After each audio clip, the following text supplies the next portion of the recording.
बेटियों को लेकर के कोई भी धर्म हो, हिंदू हो, मुस्लिम हो, सिख हो, ईसाई हो, हर धर्म की बेटियां आज लड़ रही हैं। मैंने उनके फादर आयशा के फादर का भी वीडियो देखा, आयशा के फादर का वीडियो देखा मैंने, और वो ये बता रहे थे, बहुत जेन्युइन आंसर दे रहे थे कि हमारी बेटी आयशा जो है उसके पति को फांसी भी हो जाएगी फिर भी उनकी बेटी लौट करके नहीं आएगी। अब दूसरी आयशा को बचा लो। उनका नज़रिया किस तरफ था। वो नाम भी ले रहे थे कि मुस्लिम की लड़की हो, कोई मरियम हो, मरियम का उन्होंने नाम भी लिया, उस पर भी इस तरह की प्रताड़ना हो रही होगी। हो सकता है वो भी ऐसा सोच रही होगी कि मैं अब क्या करूं, उसको बचा लो। हिंदू धर्म से एक लड़की का नाम लिया, मनीषा भी हमारी आयशा के ही तरह है। मतलब उन्होंने बात करने की ये कोशिश की कि अब बहुत हुआ, हिंदू मुस्लिम पे बहुत डिबेट हुआ, फलाना हिंदू है, फलाना मुस्लिम है, ये वो काम कर रहे हैं, आप ये काम क्यों नहीं कर रहे हैं। लेकिन बेटियां तो आखिर सबकी बेटियां होती हैं, चाहे वो हिंदू की हो, चाहे वो मुस्लिम की हो, चाहे वो सिख की हो, चाहे ईसाई की हो। लेकिन एक धारणा जो बन गई है ख़ास करके दहेज मामले को लेकर के कि जिनके घर में बेटा पैदा होता है वो सीना चौड़ा करके चलते हैं। शादियों में कितनी दिक्कत होती है। हम अपने आज अगल बगल के माहौल की बात अगर करें, अपनी बहनों की अगर हम बात करें, तो ऐसा लगता है जैसे उनका शादी करना हमारे लिए एक जुर्म होता है। हम लड़का ढूंढने में इतना समय बिताते हैं, लड़के वाले के पास जाते हैं तो क्या क्या सुनना पड़ता है। उसके बाद फिर दहेज जैसी प्रथा, दहेज जैसी कुरीति जिससे समाज आज से नहीं बरसों पहले से लड़ रहा है। और हम दहेज की ही क्यों बात करें, समाज बेटियों को न्याय दिलाने के लिए ही बरसों से लड़ रहा है।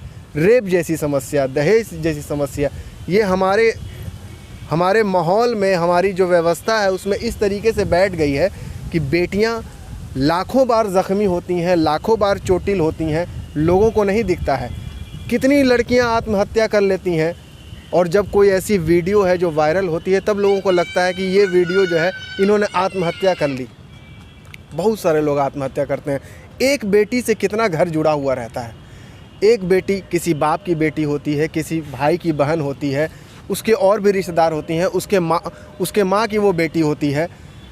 सबकी ज़िंदगी किस तरीके से हो जाती है। जब आयशा के फादर जब फ़ोन पे बात कर रहे थे और अपनी बेटी को कन्विंस कर रहे थे, जब वो सुसाइड करने के लिए जा रही थी, वो भी वीडियो वायरल हुई है कि वो बता रही थी कि मैं अब सुसाइड करने के लिए जा रही हूँ। कन्विंस कर रहे थे उसको, तरह तरह की कस्में दे रहे थे, यहाँ तक बोल रहे थे कि मैं खुद भी सुसाइड कर लूँगा, सब लोगों के साथ मर जाऊँगा, सब लोगों को मार दूँगा। किस तरीके से दिल उनका झंझोड़ रहा होगा। तो इसमें हम सरकार को बहुत ज़्यादा दोष नहीं देंगे। सरकार को जो काम करना चाहिए, क्योंकि कानून तो बहुत सारी बनती है, लेकिन कानून पे किस तरीके से अमल हो, सरकार को यहाँ पे हम दोष देंगे। कानून बनाते हैं वो, लेकिन कानून पे अमल किस तरीके से नहीं होता है, इसमें सरकारी अधिकारी जो बैठे रहते हैं वो भी दोषी होते हैं। तो लेकिन एक समाज सरकार अगर कानून बना रही है तो सरकार की रिस्पॉन्सिबिलिटी बनती है कि सरकार उसको अमल में लाए। बहुत सही कहा आपने। हम ये दोनों चीज़ पे बात करेंगे। सरकार उन्होंने जो आयशा के फादर हैं वो केस भी किए हुए थे। वो केस लेने की बात भी कर रही थी कि बहुत हुआ, केस वापस ले लीजिए, मैं प्यार करती हूँ आरिफ से जी, मैं कितना लड़ूंगी, केस अब वापस ले लीजिए। तो ऐसा नहीं है कि आयशा के दिमाग में ये पहली बार क्लिक किया होगा और वो जाकर के सुसाइड कर ली होगी। बहुत दिनों का झेल होगा। और आयशा जो लड़की थी, पीएचडी वो करने वाली थी, बहुत पढ़ी लिखी लड़की, और जब एक वीडियो बना रही है, जब सुसाइड करने के लिए अपनी जान को ख़त्म करने के लिए जो लड़की जा रही है, और वो भी सबको बचाने के लिए बात कर रही है और कह रही कि मैं इसलिए नहीं आई हूँ, मतलब मैं दुनिया में इसलिए नहीं आई हूँ, मेरा ये काम नहीं कि मैं लोगों को लड़वाऊँ, आप उन पे केस कीजिए, आरिफ पे केस कीजिए और वो लड़े, इस तरीके से वो नहीं चाह रही है। तो उस टाइम में भी लोगों को मिलाने की कोशिश कर रही थी। आप ये कहना चाह रहे हैं कि सारे मामले की जड़ वो अपने आप को समझ रही है। हाँ, सारे मामले की, मतलब वो ऐसा सोच रही थी कि इधर से हमारे ससुराल वाले हमें परेशान कर रहे हैं, उसकी वजह से मैं अपने घर पे आकर के बैठी हुई हूँ, जिसकी वजह से हमारे फादर परेशान है, हमारी मदर परेशान है, हमारे भाई परेशान है। तो इसका सारा का दोषी वो खुद मानते हुए लास्ट में उन्होंने कहा कि मैं अल्लाह के पास जाऊँगी और बोलूँगी कि मेरा ऐसा किस्मत क्यों बनाया। तो अपने आप को मान रही है। और किसी कोई जेल चला जाए, कोई उसके हस्बैंड को फांसी हो जाए, वो ये भी नहीं कह रही है, कह रही कि सब कुछ हटाइए, अब हमको जाना, अब हम चले जाएंगे। उसके दिल में ये बात बहुत दिनों से वो टॉर्चर हो रही होगी। जब टॉर्चर हो रही होगी तो उसके फादर पुलिस के पास गए होंगे, प्रशासन के पास गए होंगे। कानून का काम अब हम आपको समझाने की कोशिश कर रहे हैं।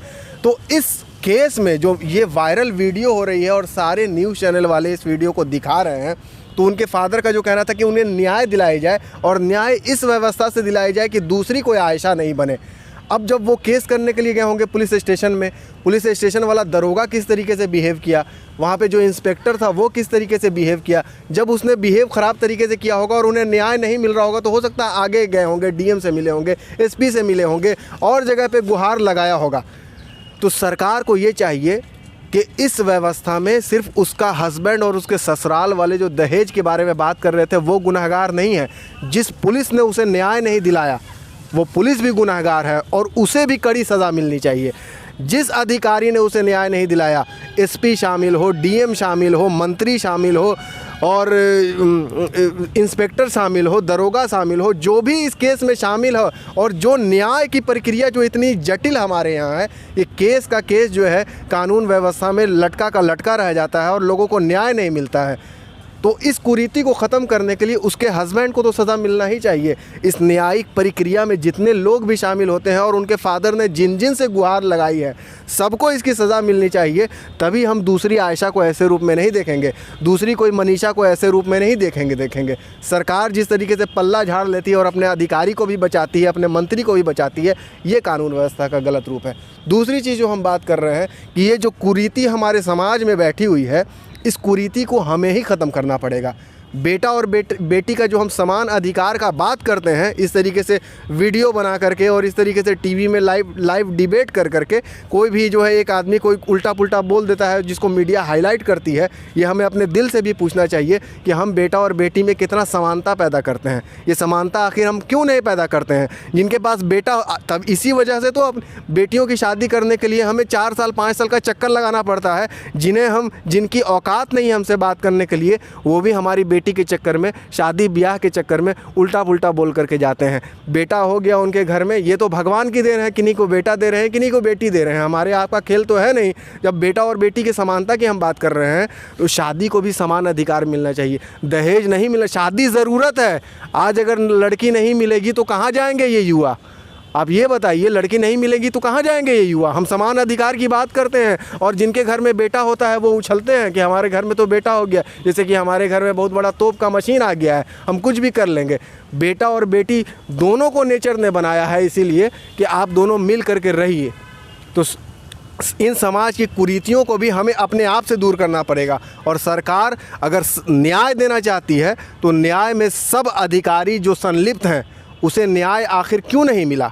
हाथरस में आज एक घटना होती है, रेप की एक बेटी शिकार होती है। उसके फादर जब जा रहे होते हैं कोर्ट की दरवाज़ा खटखटाने के लिए, उन्हें गोली मार करके हत्या कर दी जाती है। अब इस न्यायिक व्यवस्था में जो लोग भी शामिल हैं सबको सज़ा मिलनी चाहिए, सिर्फ मुजरिम को सज़ा नहीं मिलनी चाहिए। तभी तो इस कुरीति से समाज निखर पाएगा। आज हम रेप की बात करते हैं, बलात्कार की बात करते हैं, दहेज की बात करते हैं, लेकिन फिर भी वो बढ़ता जा रहा है। तो भ्रष्टाचार इतना ज़्यादा बढ़ गया है।